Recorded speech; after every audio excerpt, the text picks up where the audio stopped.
What's up, guys? Welcome back into another episode of RossCast, an audio-visual podcast that is available on YouTube as well as Spotify and Apple. Thank you for listening. Make sure to check out the other platform. If you're listening on Spotify or Apple, check it out on YouTube, and vice versa. If you're on YouTube, check it out on there. Thank you guys for liking and subscribing, and make sure to follow me at Shy Sports Ross on all the platforms. Okay, let's dive into it. A lot going on. It is NBA free agency week. We are recapping the draft from last week. We're jumping right into free agency this week, and then next week we get into Summer League. So the NBA offseason is in full swing, but it's a full year sport. It's a 12-month sport. Basketball never stops. I think that's a brand. Shouldn't say that. Basketball is gonna be happening forever. So stay tuned as we continue to break down the offseason. Make sure, again, follow me. I am posting consistently. I have a bunch of videos up about Essengue and Ulbrich and the Lonzo trade and the Trey Young deal. Bro, I've been cooking, and here I am to cook again. I'm back in the kitchen with you, my sous chef. Let's break down some of the things that are going on around the league. First off, before we get into the Bulls, we can talk about some of the insane stuff that's happening in the rest of the NBA. So Milwaukee, they waive Damian Lillard, waive and stretch. So goodbye and stretch Damian Lillard. They're going to stretch his contract over 5 seasons, I believe. So that's going to be a lot of money that's going to be eating up their cap over the next few years. But they did it to bring in Miles Turner from the Pacers. I really wonder how Pacers fans feel about that. I know in previous years when, Bulls players have gone to teams, and also just in other sports too, it's happened with the Bears, it's happened with the Cubs, like having a player go to one of your rivals is not a good feeling. It tends to draw, certain emotions out of people. I think Ben Johnson coming from Detroit to coach the Bears recently is a good example of some hurt feelings in Detroit after that move went down. So I've got to imagine some folks in Indiana are going to be feeling a certain type of way, going to want to prove something the next time they play the Bucks. But it's like they already proved something by beating the Bucks in the playoffs a couple times. I digress. I think it's an interesting move for Milwaukee. Obviously, they got better. Dame wasn't even going to play this season. He's going to be out with an Achilles injury, and he's already, in the twilight of his career. It's hard to come back from an Achilles injury at any age, let alone in your late 30s. So the Bucks were already at a disadvantage coming into the offseason. So they got better for sure, but they mortgaged their future to get better in the short term. And you guys know me. I'm always out there trying to spread the Giannis to Chicago propaganda. I'd love to say that this is another opportunity to try to convince Giannis to come to Chicago. It won't be this year. We heard the report that Giannis was upset about the move and all that stuff. I think he'll be fine. I think when they start playing and they're winning some games, he'll be fine. But I don't think that they're good enough to win finals. And that is kind of the crux of the problem here, is that they're not going to be good enough, in my opinion, to win the finals with their current construction. They mortgage their future, so they're going to be paying Dame out for the next 5 years, as well as the contract that they gave to Miles Turner. So they're going to have so much money on the books for their top 2 to 3 players. I don't see any way that they can improve on the margins. I don't see any way that they're going to be able to get better if they feel like this roster isn't good enough. So there's a very firm ceiling on how high the Bucks can take this thing, again, in my opinion. So you get through this next season, maybe Giannis sees the writing on the wall. The team is going to be the way the team is for the foreseeable future. They don't have a lot of options in terms of, making big moves, signing big free agents. Maybe that will be rather the thing that could get Giannis to actually leave Milwaukee. And I don't know. I really don't know. I am just talking out of my ass, but I would love to see it. I know that Giannis has spoken favorably of the city in the past. He was obviously a Michael Jordan fan. He said he was a Bulls fan before he came over to the States. I'm just saying. Yeah, the Chris Haynes report Giannis is not pleased with the team's decision to waive Damian Lillard. I think he'll get over it. I think he'll be okay. I think he'll come to terms with it, but you never know. It could age very poorly, and perhaps that could be the thing that sets Giannis over the edge. Another team I want to call out is the Atlanta Hawks. So I feel like the Hawks have also gotten a lot better this offseason. There's going to be a new article up on Swish Theory going over some of the moves that they've made and why they could be a sneaky contender. So look for that article coming soon. I did the graphic for it. I'm excited to see that. Probably be out Thursday morning. So Atlanta, they're bringing in Porzingis now. They signed Nickeil Alexander-Walker, bringing back Risachet in his second season, hopefully improving. They got Jalen Johnson. They've got Trey Young. They have a nice young core of players. I feel like the Hawks are a team that got a lot better this offseason in just a short amount of time. On the flip side of that, you look at a team like the Detroit Pistons, losing Beasley with the gambling stuff, but also just some of the other moves that they've made. I feel like they got worse. So Eastern Conference, some moving and shaking going on. The Celtics are a team that maybe won't be in contention next season as much, at least with some of the moves that they've made. And then the Tatum injury, similarly with the Pacers, you might see something similar where they're taking kind of a backseat for a year while Halliburton is recovering from his injury. So a lot of interesting things to consider as we talk about the context of what the Bulls are doing in the Eastern Conference. So that kind of sets the stage a little bit. Let's talk about some of the things that happened. So we know last week, Noa Essengue, first round pick, Lachlan Olbrich, second round pick, actually just dropped a film review of Ulbrich on my socials. Make sure to check that out. So pull that up. So I think you guys know I am a big fan of Essengue. I was a fan of his just in the lead up to the draft before we even heard that the Bulls were interested in Essengue as a prospect. I think he's a very tantalizing, I've used this word, I like the word tantalizing. He is a tantalizing talent. There's some alliteration for you. Essengue has great measurables at his age, kind of guy who at 6'9", at 18, who's still growing, could grow into that Giannis kind of mold of player. Very large wingspan, lanky but strong, got a good core. I think he's going to have to contend with bigger and thicker guys in the league than the competition that he's been playing against overseas, and not even in necessarily the best overseas league, but playing against professionals in that league, playing against guys who are older than him, who are more developed, their bodies are more developed. So Essengue's coming in with some of that experience that I think Modest had coming into the league too, being, he was with the G League Ignite.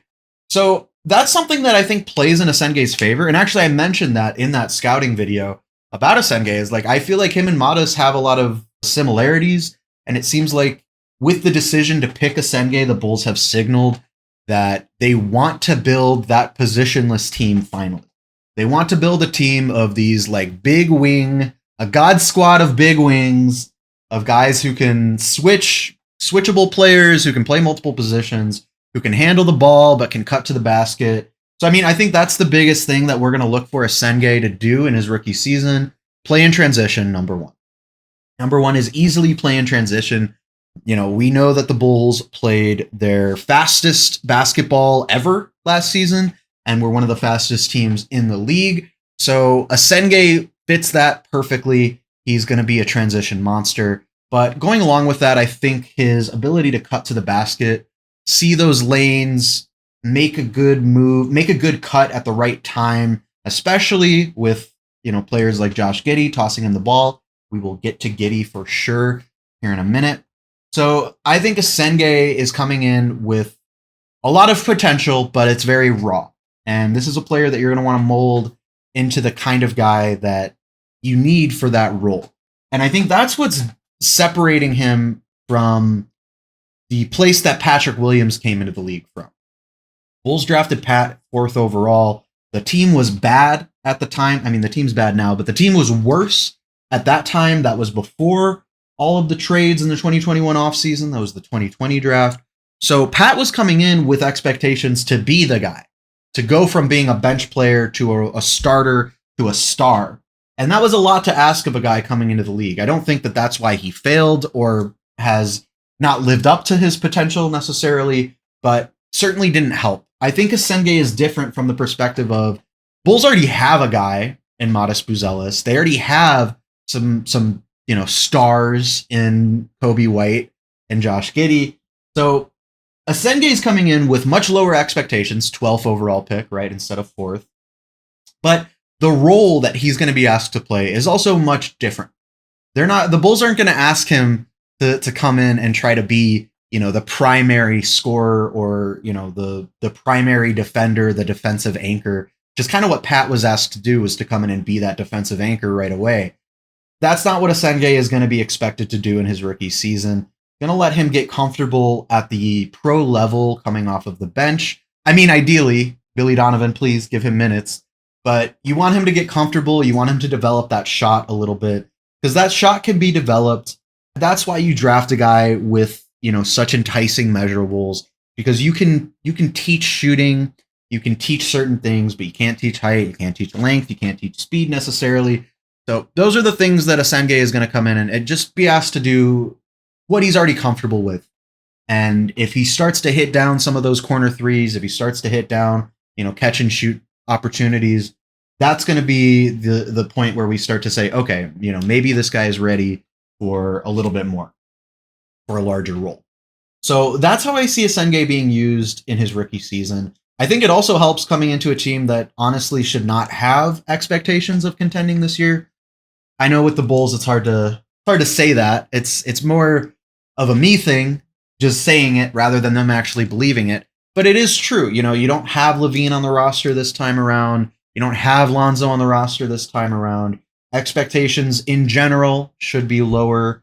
So that's kind of where I'm attacking things from. I like the Essengue pick. I know that some people thought there were more surefire prospects available, but I think this is what the Bulls are looking at their situation, saying we're not good enough right now to draft a safe, reliable player and hope that safe and reliable will help us become a contender. I think they're banking on Essengue eventually becoming a star, but that's not what we're asking him to do coming into the league. And I think that'll benefit him in terms of comfort, in terms of experience, just kind of getting his wings under him, so to speak, getting familiar with the pro game, the differences in speed, the differences in schemes and systems. There's a lot to learn. And Billy Donovan is definitely a scheme-heavy, strategy-heavy kind of coach. You can see that in the way that the Bulls played offense last season. So Essengue is going to have a lot to learn. And I don't want to overload this player with not only learning all of these new things, not only getting caught up to the physicality of the league, but also the expectations that fans place on players. And that's kind of one of those like intangible things that you can't really measure. You never know if a guy is ready to handle that kind of thing. Like Modest came in ready to handle those expectations and that kind of talk. He's just got that mentality. It doesn't seem to faze him. But you look on the flip side of that, where Patrick Williams, obviously mentally certain things didn't go the way that we wanted them to. And, he dealt with injuries too. But from the fan perspective, asking fans to be realistic and fair to an 18-year-old guy, second youngest player in the draft coming into. That's Essengue. Ulbrich, don't need to go into too much depth. Australian guy coming in who, has that Australian connection with Giddey. Kind of your classic center, classic mold of a big man. And the idea here is going to be the Bulls are giving him a 2-way contract, going to be playing in the G League with the Windy City Bulls next season, kind of like what they did with Adama Sanogo not too long ago before he got hurt. So, this is a project player, a long-term play here. The thing about the G League is that there are a ton of players who can go to the G League and can score and can score and can score and can score. The thing about the G League is that it's a developmental league, but only for a small pool of players. Because the guys who are too small, the guys who don't have the core strength or just the mentality, the ability to learn schemes and styles, like they can go to the G League and they can score and they can make As much, excuse me, cut here. Cut here. Plenty of guys can succeed in the G League being undersized, but for the bigger players, for the big men coming into the G League, you really want to see them adjust to the physicality, start to develop their instincts, start to develop their ability to play within a scheme or a system, and then eventually slot in to the pro team. So that's the idea behind taking a big man in the second round and then, putting him with the Windy City Bulls. Like, we've seen it in the past with players like, shout out Antonio Blakeney, shout out Carlick Jones. No disrespect to those guys. I enjoyed their game. I enjoyed watching them. They could score their asses off in the G League, but they never really made that next step into the NBA. And I think that kind of shows you right there what the difference is between bringing a big man in as a developmental player and then bringing in a scoring guard in as a developmental player. So Ulbrich, 55th pick, Bulls traded down, got cash considerations. Welcome back to Chicago, cash considerations. We missed you. We loved you. I don't know if we did, but Bulls fans know how I feel, and I know how you guys feel. It's just frustrating to see the team not prioritize future draft capital. We saw plenty of NBA teams trading second-round picks for future second-round picks. That was something that we saw happen quite a bit in this draft, actually. A lot of future picks getting traded, and the Bulls were not one of those teams. Frustrating, a sign of ownership meddling, but, I mean, what are you going to do? What's new in Chicago, right? It's the same old story. I feel like we have been down this road so many times. I don't even know if there's anything new to say. But with Ulbrich coming in on that two-way contract to the Windy City Bulls, feels like EJ Liddell might be the odd man out. His contract was expiring this season anyway, and the Bulls already announced that they re-signed Emmanuel Miller to a two-way contract. Have not heard anything on Jameer Young quite yet, so that would be the third two-way slot, but those two two-way slots are already confirmed to be Miller and Ulbrich. I mentioned this in the scouting video that I did for Ulbrich, but it's another one of those situations that also could be completely out of Ulbrich's control. If the Bulls find a player, if a player gets released from another team, there's a guy out there that the Bulls think might be a better fit for that two-way slot, that could be the route that they end up going. So that's the draft. That was the draft last week. Recapping that, I like the Essengue pick. I'm excited to see what he does in Summer League coming up here pretty soon. Pretty soon. But let's get into free agency. Free agency kicked off with a bang this week. The Bulls' first move was signing Trey Jones, bringing Trey Jones back 3 years, $24 million. And I want to point out something here. Dennis Schroeder agreed to 3 years, $45 million with the Kings. I think that deal makes the Trey Jones deal look even better. Jones is younger. Jones, I think, provides a similar style of being that bench point guard role, who is a good defender, but can also run the offense when the starters are sitting. I think when the Trey Jones deal was announced, I liked it. When the Schroeder deal was announced, I liked it even more. So I think that the Bulls got a good deal here by bringing Jones back. But in the process of doing that, they also, of course, traded Lonzo Ball for Isaac Okoro. I mean, that was the only way, really, that you're going to be able to afford to bring a guard back, was to get rid of a guard. And so the Bulls send Lonzo to Cleveland for Isaac Okoro. And listen, I think that Okoro has struggled. I think that it's weird that the Bulls have now brought in 3 players from the 2020 draft, Patrick Williams, Okoro, and Jalen Smith. Just a weird thing. It doesn't really affect the basketball side of things. They're buying low on Okoro, right? The idea is that they're buying low on Isaac Okoro. And I get that train of thought. I'm not against that train of thought. I do think that Okoro could still be a solid player. The exceptions that I took with the trade had to do with not maximizing Ball's value.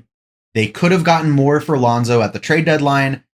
They reportedly were taking offers, fielding offers that included first-round picks at that time. Teams were interested in Lonzo, and then he got hurt again after the trade deadline. And his value obviously was not the same headed into the offseason. And, the Bulls gave him that contract extension, and then I think immediately regretted it. Difficult to say. And that's why they decided to cut their losses and move on from Lonzo, take on a player in Okoro who is going to provide some defensive depth which is always a good thing. Some wing defense we always need. So I do think that Okoro fits a position of need. I think he'll play well in the Bulls' fast-paced offense. I think that'll be able to get him going a little bit.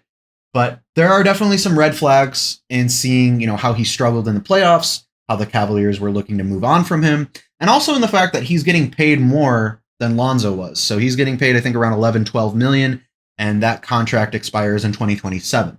So he's getting paid for more money for more years. If you remember, the Bulls gave Lonzo that 2-year deal, but with a team option in the second year, essentially a 1-year deal.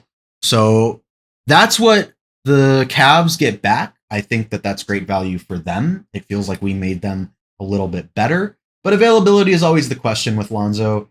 It's just going to be better for him going into a situation with the Cavaliers that, they're obviously a much better team than the Bulls. They don't need Lonzo Ball to be one of their starting guards. And he can come off of the bench and he can play a more comfortable role for him and his body. And I'll always have love for Lonzo. It honestly hurts to see him go just from a fan perspective. Love the guy. His story is amazing. It's so great that he's back in the league. It's so great that he's getting paid and he's like a sought after player after how much he had been through and, the road through that recovery. So shout out to Lonzo. Good for him. Not a Cavs fan. Fuck the Cavs, but happy for Lonzo. And we'll see what ends up happening with Okoro. I do think that Billy, for all of his faults as a coach, has done a good job of getting the most out of players.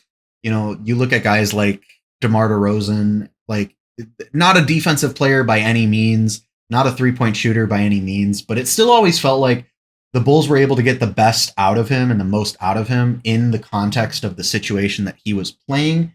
I feel similarly, even about a guy like Patrick Williams, who has struggled so much in his career, has also still shown those flashes. And, Coby White developed into a most improved player candidate. I would assume who developed into a really good player. Modest in just one season developed. So there are so many players that I feel like we've seen develop under Billy Donovan. I know that player development has not been the Bulls' strength. I know that they got rid of Peter Patton, who was one of the top shooting coaches in the NBA, the top player development coaches in the NBA. That all aside, putting that aside, I do think that, a fresh change of scenery sometimes can be good for a player, and maybe it works for Okoro. And there are always options before the next NBA trade deadline to make more moves and to try to maneuver some of these contracts that the Bulls now have on the roster, like Kevin Huerter, like a Zach Collins. We're going to see what the team looks like, what the team makeup looks like, especially in, preseason and the beginning of the season. I think that'll tell us a lot about the moves that they end up making at the trade deadline. And this is just me talking out of my ass, right? Because the Bulls don't like to make trade deadline moves anyway. But in my mind, you assess how the team looks at the beginning of the season. You see how they're playing together. You do some lineup experimentation. You put some guys in, you see how they play.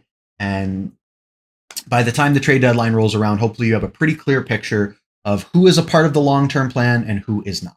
But moving on in free agency to the big name that we need to talk about, and that is, of course, Josh Giddey.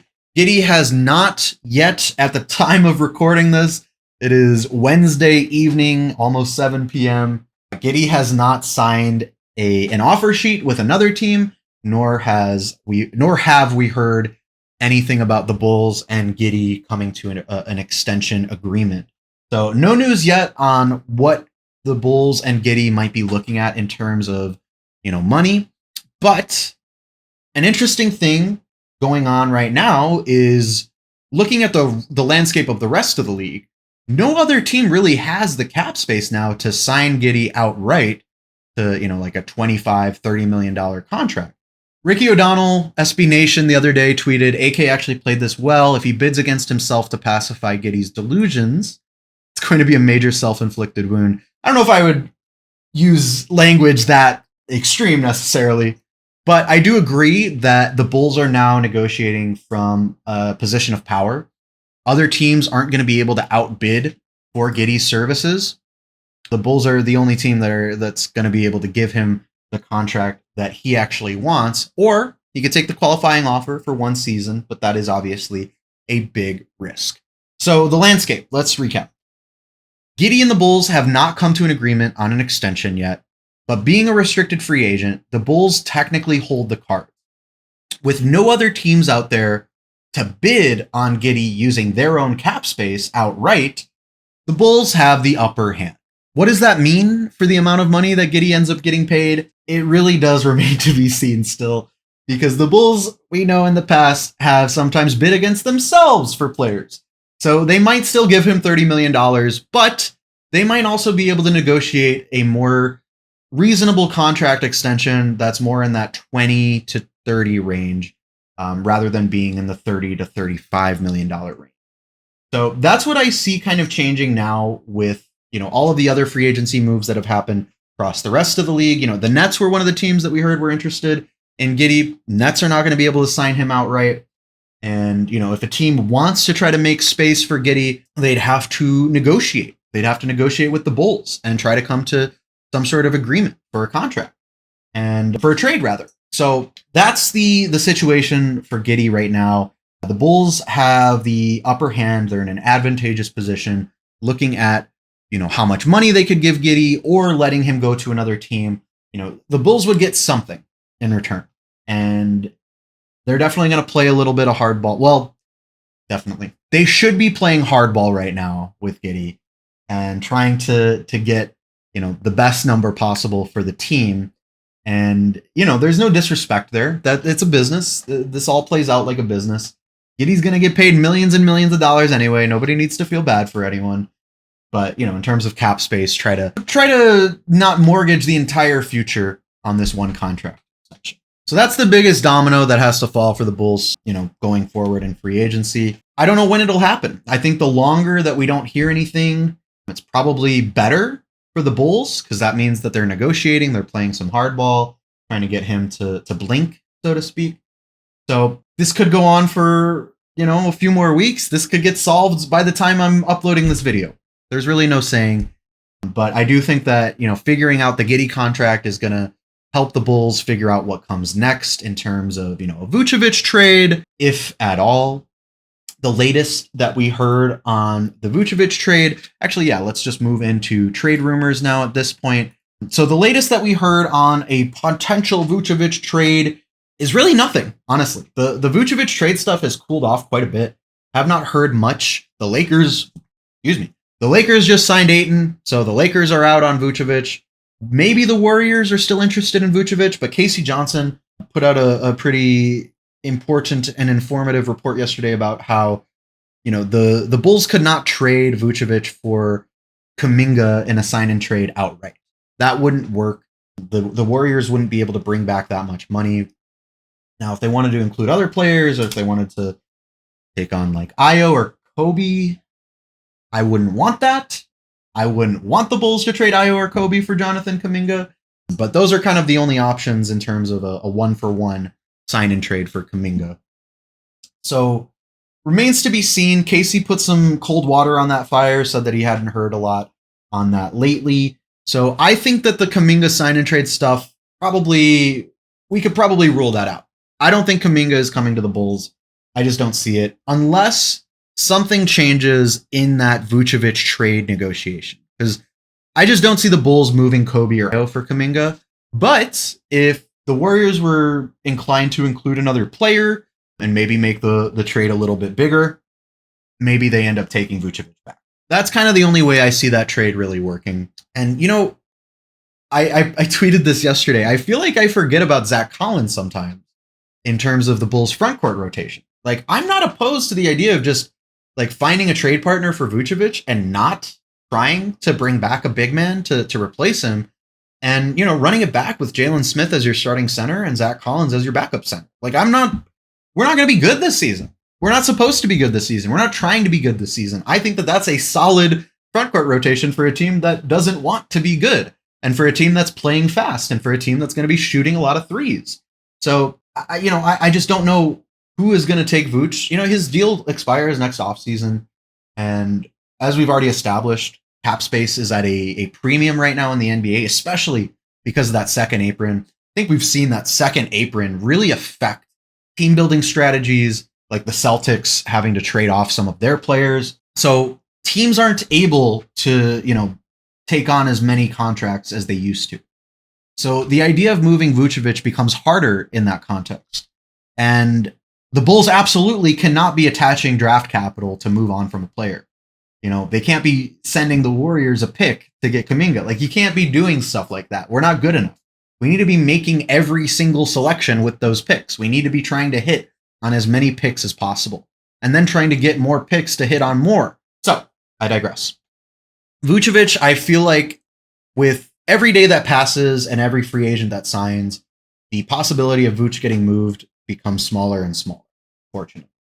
And I, again, am not opposed to the idea of rolling into the season, keep Vooch on the roster. Maybe, again, this goes back to like the optics and just how the Bulls run as a franchise versus what makes sense for basketball. In my mind, it makes sense that you would try to move away from heavy utilization of Vooch so that you can still be negotiating trades during the season headed into the trade deadline next year. But the Bulls don't always do that. In my mind, it makes sense to start Smith and to put, Zach Collins in the rotation and to not rely on Vooch as much because he isn't a part of the long-term plans. That probably won't happen. But I'm not opposed to the idea of rolling into next season with Vooch on the roster and then continuing those trade conversations in the background. I'm not against that. And I wouldn't want the Bulls to rush into a trade just to get Vooch off the books that, again, moving draft capital out with him to get rid of him. Like, there's only 1 year left on his deal. We're not going anywhere this season. There aren't any free agents that we're trying to sign with our cap space right now. It's not that much of a rush. It's just from the player development perspective that you want to see some other players get an opportunity. So you can still do that while having Vooch on the roster, technically. But the Bulls aren't always the best at making decisions for basketball reasons rather than optics and ownership decisions. But either way, it doesn't look like Vooch is getting moved anytime in the next few days or weeks. Subject to change, but that is the latest that we are hearing. In terms of remaining free agents on the market, really not a whole lot out there that I see being, the kind of player that I would want the Bulls to look at. Marjon Beauchamp is one. Maybe the Bulls take a look at. You can never have too many of those wing players, guys who can defend multiple positions. Maybe you want to bring in another big if you are going to pull the trigger on that Vooch trade eventually. If you feel like that Vooch trade is going to happen, maybe not now, but it will happen soon. Maybe you try to use, an MLE or something to sign a backup big man. Javonte Green is a guy who's still out there. We know that, he was a fun player in Chicago. Loved watching him. Bismack Biyombo is a guy that's out there. So there are a few different players that are still available in free agency that like the Bulls could take a look at. Marvin Bagley, young player. You can see the pickings are pretty slim in terms of unrestricted free agents that fit the Bulls timeline and would be affordable. And bring back Torrey Craig again. I don't really see anyone out there that, is enticing to the point that I would want to throw them a contract necessarily. Like, if you're going to bring someone in, maybe just bring back Talen Horton-Tucker. He's a guy who's on the younger side, played well for the team last year, obviously has the Chicago connection and now the history with the team. I just don't think there's anyone out there that's, going to make the Bulls that much better from free agency. So not a super exciting free agent summer for the Bulls, but big butt, heavy butt, big old butt. We got Summer League coming up very, very soon, very shortly. We have Summer League. The Bulls' first Summer League game is Friday, July 11th. So just over a week until the Bulls start playing Summer League games. Their first game is against Toronto. It's going to be on NBA TV at 7 p.m. I think that's Central. So Bulls are going to be on TV playing basketball very, very soon. We're going to be able to see Noa Essengue. Hopefully we get to see Ulbrich as well. And then, some of the other young players on the roster. I doubt Modest would play in Summer League. I don't know. Maybe Modest plays in Summer League. That would be fucking crazy. Maybe we get to see Modest Buzelis play basketball in a little over a week. I'm not totally sure. But definitely Essengue. That's going to be great. And I think what to watch for in Summer League, don't worry about things like scheme and strategy. Like that's not what Summer League is about. The Summer League is about showing off the new tools that you just got in the draft. The physicality, the speed, and the defense and the dunking. So like with Essengue, I think he's going to look really good in Summer League because it's mostly playing in transition and just letting the best athletes win out. They're going to try to run some sets. They're going to try to get guys to play in some pick and roll and stuff. But like that's not the bulk of what's going to happen in Summer League. The meat and potatoes of Summer League is going to be played in transition. And that's absolutely where Essengue excels. And so I have a feeling Essengue could make a few highlights that get Bulls fans very, very excited when we get to Summer League next. So that's what to watch for in Summer League. That's what to watch for in free agency, trades. The landscape of the NBA is changing before our very eyes. And I am here to cover all of it, especially for the Chicago Bulls from a Bulls-centric perspective. And I think that's it. I think that's all I have. I don't think I have anything else for you guys. Let's see. Javon Carter opted into his player option. I think you mentioned that. Emmanuel Miller. And that's pretty much it. So we'll see what ends up happening in terms of the Giddey contract. That's the next big domino to fall. And beyond that, I'm not even sure that anything else will happen. I know that something has to happen with Giddey just because he's an RFA and something has to happen. But beyond that, I can't say for certain that anything will happen. The Bulls are almost at capacity with their roster as it is. So they might be ready to roll into, the offseason and training camp with what they got. So that's what I got. That's what I got for you guys. Thank you guys for listening and watching. If you're listening on Spotify and Apple, make sure to rate and review the podcast. 5 stars, obviously. Don't give me 1 star, please. If you listen this long, I don't know why you would. If you listen this long, I think that means you want to give a 5 star. And please go ahead and do that. It helps me out. If you're on YouTube, leave a comment and let me know. What do you guys think? What is the most realistic and reasonable contract for Giddey? Now knowing, that the rest of the NBA is not going to be able to outbid the Bulls for Giddey, what do you want to see the Bulls agree with Giddey to? I worded that very poorly. How much money do you want to see the Bulls give Josh Giddey now knowing that the rest of the NBA can't outbid or can't sign him to, a higher offer sheet to make the Bulls say, I'm out? What's the number? Like, what's the number in your mind that would be the right number to re-sign Giddey? So yeah, that's the next shoe to drop, and you know that I will be covering it whenever it does happen. Same thing for Summer League. Stay tuned for that. Whatever trade rumblings are coming in the future, we'll cover that as well. Make sure to like and subscribe on YouTube, guys. You can follow me at Shy Sports Ross on all of the platforms, and make sure to check out theswishtheory.com. All kinds of great stuff going on there all the time. And yeah, that's pretty much it. Thank you guys again for listening and watching, and we will talk again very soon.